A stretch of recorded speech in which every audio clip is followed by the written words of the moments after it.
Hello and welcome to WR Guitar. In this video today I'm doing another episode on my guitar surgery series, which is all to do with improving the finer points of your guitar playing. That is to do with left hand thumb and finger posture and right hand strumming and accuracy. So without further ado, let's get playing. So my first tip to improve your chords is always use the tips of your fingers when you're doing open chords. When you start to grab your first few handfuls of open chords, you'll probably notice that your fingers will try and remain flat across the strings, giving you sounds like this, which don't sound too pretty. What I want you to try and do, when you're engaging your fingers to the strings, I want to make sure that you're on the tips of those fingers, making sure they're right on the end and that your knuckles are bent too. Will allow way more pressure on the strings and will also help you clear any of the open strings from being muted by the pads of your fingers.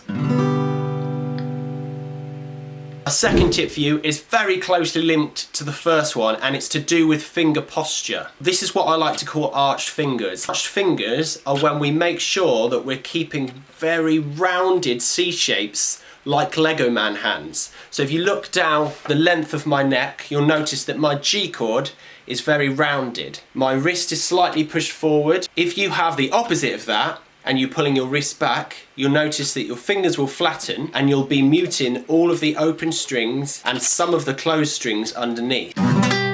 So by keeping round arched fingers, using the tips of your fingers like I mentioned in tip 1, you'll get nice clear chords. So for tip 3, it's all to do with the thumb. When you've grabbed a few of these open chords for the first time, you'll notice that thumb tends to have a mind of its own. But here are some common postures we don't want to do. So the first one is hooking that thumb underneath the neck. That's going to create some nasty chords. The second one is having the thumb face horizontally along the neck.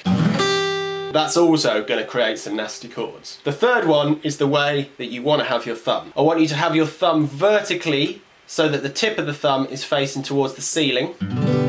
That will help with tips 1 and 2, which was keeping your fingers on their fingertips and keeping your fingers arched. So tips number 4 and 5 are all to do with good quality strumming. So grabbing my G chord again, the first thing that I want you to focus on with strumming is making sure that we're not putting the same amount of pressure in our right hand as we are into our left hand. Now, the way our brain works is, generally speaking, if our left hand does something, our right hand wants to do it too. Keeping a lot of strength on the left hand on those chords, keeping that right hand nice and loose is going to allow you to have clear, light, but brisk strums. So whether you're using your thumb, your fingers, or a plexion, you want to strum lightly but briskly through the strings. And my final tip for you today is making sure that you're accurate with which strings you're strumming on which chord. So for example, if I'm using the G chord, I'm going to allow myself to strum all 6 of the strings because each of those strings is used in creating the G chord. That's the same for an E major and an E minor.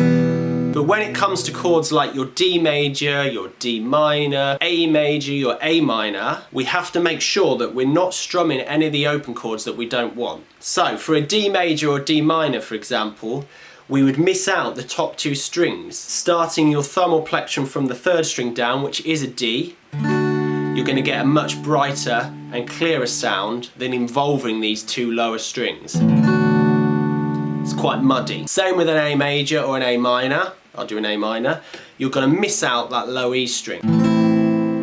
So there we have it. There was my 5 tips to help you improve your open chords. I hope you found them useful today. If you have any questions at all, then make sure you whack them in the comment box below after this video. And if you've liked what I've done in this video today, check out the rest of the guitar surgery series, check out the rest of my tutorials on WR Guitar, and make sure you subscribe to my channel after this video. Until next time, have a wicked time and I'll see you soon.